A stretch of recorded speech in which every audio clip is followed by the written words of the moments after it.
Well, here we are once again for another episode of your favorite show, Bad Creepypastas. That's right, Bad Creepypastas. Oh boy, another lost episode creepypasta after we said we'd be upping our standards a bit. But if you know anything about us here at uTonical Studios, we really don't obey our own rules. We're mavericks. uTonical merch, uTonical merch, uTonical merch. Maybe if we ever hit 10,000 subscribers, just maybe I'll release a limited edition uTonical merch line. Something to think about.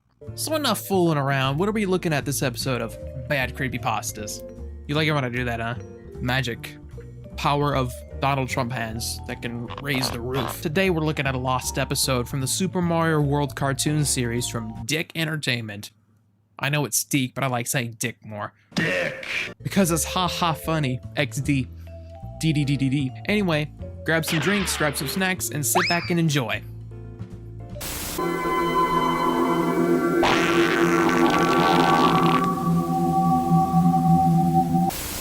Remember the Super Mario World series, which made Dick Entertainment in 1991?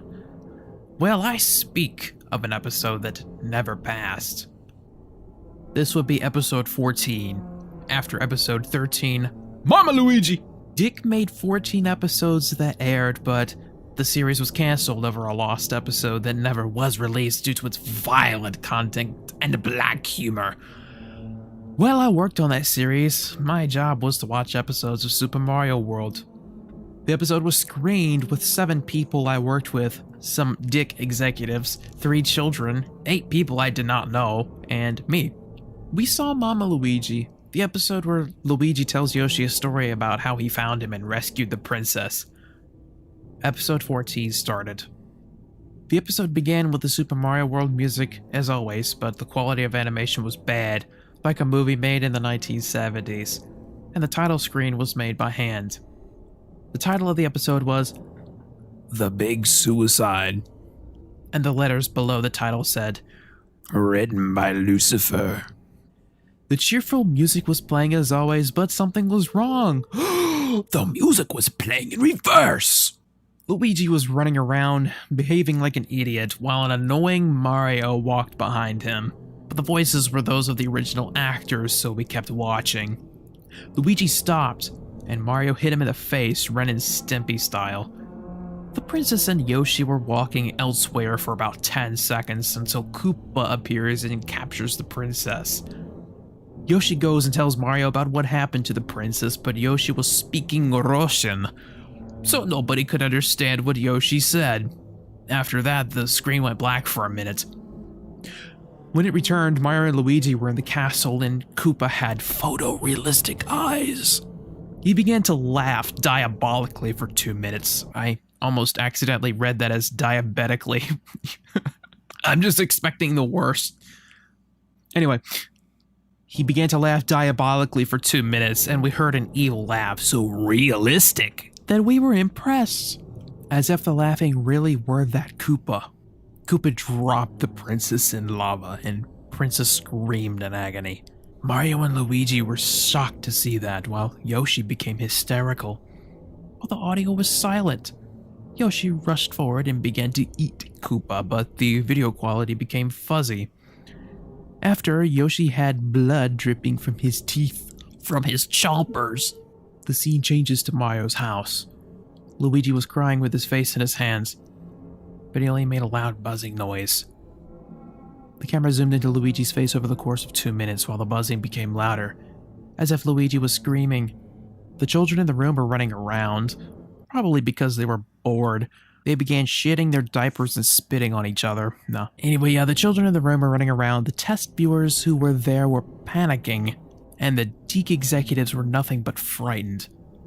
There was a sudden flash of a frame, but it was too fast for most of us to see. But I think I saw it in detail. I think. The image was Yoshi with eyes dripping blood and his body riddled with bullet holes. This frame was drawn in a realistic sketch style. Luigi slowly looked up, also with blood dripping out of his eyes, all drawn realistically. Mario chased Luigi into an unknown house, where the inside walls were covered with blood and corpses and bodily organs all over the floor. Mario ran into the house, pulled out a knife, and started stabbing Luigi violently for over a minute. The Deke executives were outraged and decided to get us all out of the room, but the door was locked, trapping us all in. Ooh, we're getting into supernatural activity here, lads.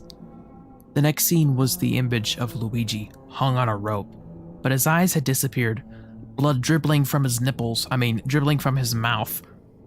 Mario had photorealistic eyes. Oh, so fucking realistic, dude. And stared at the camera for 40 seconds. With a grim voice, he said, "This had to happen sometime."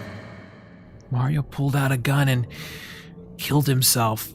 The blood splashing onto the screen. The last scene began with a picture of the princess's body burned and bloodied with no arms. Yoshi's voice said, "Spread the word." Then the episode ended. We finally managed to get outside, where most of the executives went mad. The test viewers were traumatized, and the children were terrified enough to not be able to speak. We called the police about what happened, and they explained that they were unable to identify the person who had written the episode. So all we could do was erase any memories of that episode. In the end, the series only went to episode 13. If you contact Dick, they only tell you that they have no record of such an event or episode. What a bunch of dicks. What a sack of dicks. What a dickload of dicks. I have never dicked in all my dicking life. Such a dickload of fucking dicks. Well, oh my good golly. When you ask for extra cliches, you get extra cliches. Not even to mention that it's a Squidward Suicide clone, and even that one sucks. Maybe Squidward Suicide will end up on Bad Creepypastas someday. And how many more times can you say blood in a creepypasta? I mean, seriously. I mean, it was seriously starting to look like the day of all the blood. And the hyper-realism is off the charts, ladies and gents. Hyper-realistic this, photorealistic that. I just want to go to bed. And what's this with the scene with Yoshi speaking in Russian for no reason at all? I mean, that came way out of left field and just seemed like a non sequitur. I mean, you throw in that a character started speaking some other language just out of nowhere, without any context. Seriously, if you're gonna make a creepypasta where there's a character that starts to suddenly speak in a different language, you have to make it sorta, not come out of left field and not confuse the reader. A good example of this was the Willy Wonka creepypasta that I read on this channel last year, where Wonka starts talking in some sort of tongue that sounds like a mix between German and Yiddish. If you describe something like that, or like starts speaking in tongues, because when I read this, the Mario one, when it came up to where Yoshi started speaking Russian, I immediately thought of like a dub, not like the English voice actor speaking in Russian. If you're gonna make a creepypasta where, the character starts speaking in another language, maybe you should go into detail about how it's the English voice actor somehow speaking in another language, or like speaking in tongues, or some shit like that. But this just came out of left field and confused me when I read it. Then the rest was just senseless trite. Everyone's acting odd and uncharacteristic. I find that the best last episode creepypastas have things that happen to the character, something the character does that is shocking and shocks the reader, but is still within the realm of something that character would do canonically. I hope I pronounced that properly. Anyway, I can't go on about this one anymore. I've said my piece. Anyways, I hope you all enjoyed. We will meet again in the next episode. Thank you for watching, and I'll see you next time. Take care.